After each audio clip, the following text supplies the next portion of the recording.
hvert fald. Men hvor langt bagefter vi er, det er halvanden minut, tror jeg. Han har kørt stærkt i dag.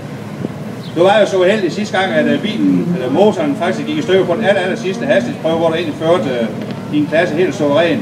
Og den her gang, der holdt det hele, og det har bare kørt godt. Ja, vi har haft nogle små problemer undervejs, men i stor hele, så er det gået fornuftigt. Men vi har ikke kørt stærkt nok i hvert fald. Vi glæder os til at se jer igen.